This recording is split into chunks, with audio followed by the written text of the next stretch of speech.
ರಾಜ್ಯ ಹೆದ್ದಾರಿ ರಸ್ತೆಗಳ ಅಭಿವೃದ್ಧಿ ಯೋಜನೆಯ ಅಡಿಯಲ್ಲಿ 35 ಕೋಟಿ ವೆಚ್ಚದ ರಸ್ತೆ ಕಾಮಗಾರಿಗೆ ಶಂಕುಸ್ಥಾಪನೆ ನೆರವೇರಿಸಿದ ಶಾಸಕ ಡಾ ಟಿಬಿ ಜಯಚಂದ್ರ ಶಿರಾ ತಾಲೂಕಿನ ತೊಗರಗುಂಟೆಯ ಶ್ರೀ ಅಮ್ಮಾಜಮ್ಮ ದೇವಸ್ಥಾನದ ಬಳಿ ಇಂದು ಶಿರಾ ತಾಲೂಕಿನ ಶಿರಾ ಪಟ್ಟನಾಯಕನಹಳ್ಳಿ ಗೇಟ್, ಅಮರಾಪುರ, ಅರಸೀಕೆರೆ, ಪಾವಗಡ, ವಿರುಪ ಸಮುದ್ರ ಮುಖಾಂತರ ಆಂಧ್ರ ಗಡಿ ಸೇರುವ ರಸ್ತೆಯ ಸರಪಳಿ 450 ರಿಂದ 1180 ಕಿಲೋಮೀಟರ್ ಹಾಗೂ 27 ರಿಂದ 30 ಕಿಲೋಮೀಟರ್ ವರೆಗೆ ರಸ್ತೆ ಅಭಿವೃದ್ಧಿ ಕಾಮಗಾರಿಗೆ ಭೂಮಿ ಪೂಜೆ ನೆರವೇರಿಸಿ ಮಾತನಾಡಿದ ಶಾಸಕ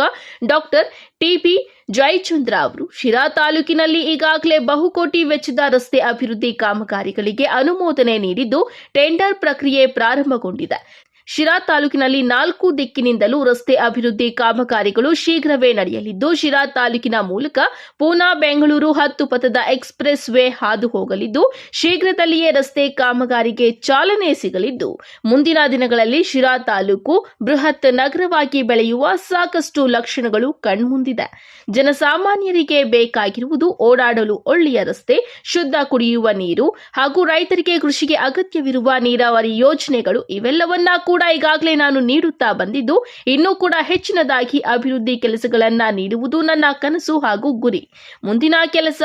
ಮುಂದಿನ ಕೆಲ ವರ್ಷಗಳಲ್ಲಿ ಇವೆಲ್ಲವೂ ಕೂಡ ಜರುಗಲಿದ್ದು, ಸಿರಾ ತಾಲೂಕು ಅಭಿವೃದ್ಧಿ ಪಥದತ್ತ ಸಾಗಲಿದೆ ಎಂದರು. ಈ ಸಂದರ್ಭದಲ್ಲಿ ಸಿರಾ ಬ್ಲಾಕ್ ಕಾಂಗ್ರೆಸ್ ಅಧ್ಯಕ್ಷರಾದ ಪಿ ಮಂಜುನಾಥ್, ಸಿರಾ ನಗರಸಭೆ ಅಧ್ಯಕ್ಷರಾದ ಝೀಶಾನ್ ಮೆಹಬೂದ್, ಉಪಾಧ್ಯಕ್ಷರಾದ ಲಕ್ಷ್ಮೀಕಾಂತ್, ನಗರಸಭೆ ಸದಸ್ಯ ಅಜಯ್ ಕುಮಾರ್, ಶಿವಶಂಕರಪ್ಪ ಮೇಲುಕುಂಟೆ, ಗ್ರಾಮ ಪಂಚಾಯಿತಿ ಅಧ್ಯಕ್ಷ ಲಕ್ಷ್ಮಣ್, ಉಪಾಧ್ಯಕ್ಷೆ ಅವಿಲೇಖ, ಗ್ರಾಮ ಪಂಚಾಯಿತಿ ಅಧ್ಯಕ್ಷ ಟಿಡಿ ನರಸಿಂಹಮೂರ್ತಿ, ಗ್ರಾಮ ಪಂಚಾಯಿತಿ ಮಾಜಿ ಉಪಾಧ್ಯಕ್ಷರು ಹಾಗೂ ಸದಸ್ಯರು ಉದಯ್ ಕುಮಾರ್, ಪಿಡಿಒ ಲಕ್ಷ್ಮೀಬಾಯಿ, ಅಧಿಕಾರಿಗಳು, ಎಇಇ ಇಂಜಿನಿಯರ್ ರಮೇಶ್, 1ನೇ ದರ್ಜೆ ಗುತ್ತಿಗೆದಾರರಾದ ನಾರಾಯಣಪ್ಪ ಹೆಚ್, ಮುಖಂಡರಾದ ರಂಗನಾಥಪ್ಪ ಹಾಗೂ ಪ್ರಮುಖರು ಉಪಸ್ಥಿತರಿದ್ದರು.